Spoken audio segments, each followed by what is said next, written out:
Mga bagay sa Naruto na akala mo totoo, pero mali ka pala. Number 1. Ang pinagmula ng Rasengan ni Minato. Akala mo ba talagang si Minato ang nag-imbento ng Rasengan mula sa wala? Ang totoo, 3 taon ang ginugol ni Minato para mabuo ang Rasengan. Pero alam mo ba kung saan niya nakuha ang inspirasyon na ito?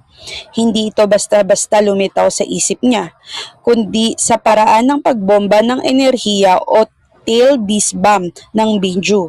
Literal na ginaya niya ang physics ng isang halimaw gamit ang normal na chakra. Number 2. Ang katotohanan sa katalinuhan ni Itachi. Si Itachi ba talaga ang pinakamatalinong ninja sa buong serye? Sikat na sikat ang paniniwala na si Itachi ang may pinakamataas na IQ sa kasaysayan ng Konoha. Pero ayon sa opisyal na data book, ang talagang may pinakamataas na stat sa intelligence ay sina Shikamaru Nara at Minato Namikaze. Malapit si Itachi sa tuktok pero hindi siya ang nag-iisa o ang number 1 spot. Number 3. Bakit ba talagang nakatakip ang mukha ni Kakashi? May malalim bang sumpa o peklat sa mukha ni Kakashi kaya siya nakamaskara? Marami ang nag-aabang ng dekada para lang makita ang mukha ni Kakashi dahil akala nila may malaking sikreto o peklat ito. Pero nung opisyal na inilabas ang mukha niya sa isang exhibition sa Japan, pogi lang pala talaga siya. Ang dahilan niya kung bakit nakatakip, para lang hindi siya madumihan ng dugo habang umaatake o para mas misteryoso lang tingnan. Number 4. Ang tunay na asawa ni Hashirama Senju. Sino nga ba ang nagpatibok sa puso ng tinaguraang God of Shinobi? Si Hashirama Senju ang kauna-unahang Hokage, pero madalas nakakalimutan ang babaeng nagpakalma sa kanya. Si Mito Uzumaki. Siya ang unang Jinchuriki ng Nine Tails at mula sa pamilya ng master ng Sealing Jutsu.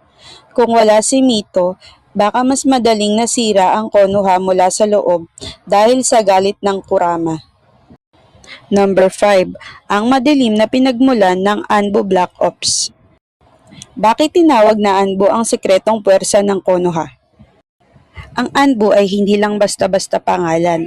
Ang buong ibig sabihin nito ay Ansatsu Senjutsu Tokushu Butai o Special Assassination Tactical Squad.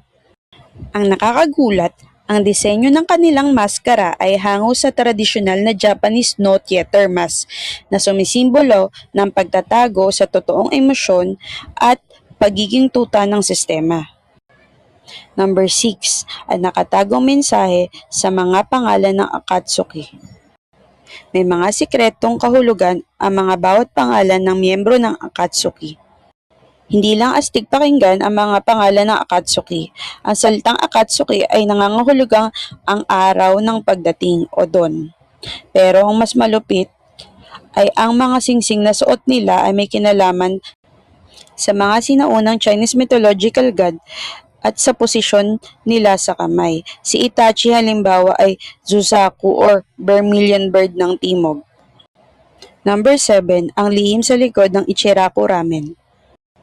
Totoo bang tao ang may-ari ng paboritong kainan ni Naruto? Alam mo ba na ang may-ari ng Ichiraku Ramen na si Teuchi ay hango sa totoong buhay?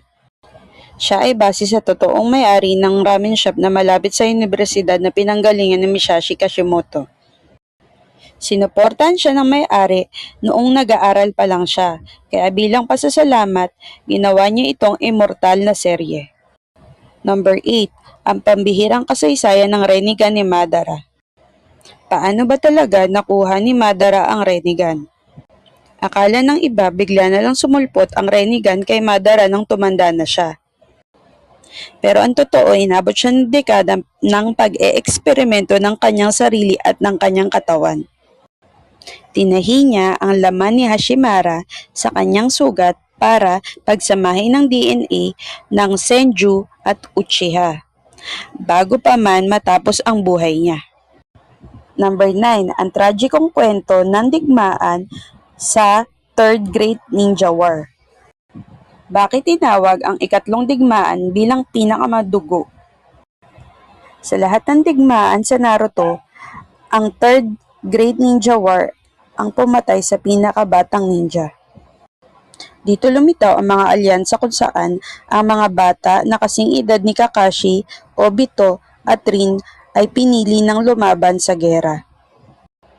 Dito rin nakuha ni Kakashi ang bansag na Kapi Ninja dahil sa dami na nakita na matay sa harap niya. Alin sa mga ito ang pinaniwalaan mo noon? Mag-comment sa ibaba at huwag kalimutang mag-like and mag-subscribe sa aking channel para sa mga updated video at mga exciting na kwento. Mag-comment sa ibaba at huwag kalimutang mag-like at mag-subscribe sa aking channel para maging updated sa mga kwentong anime. Salamat!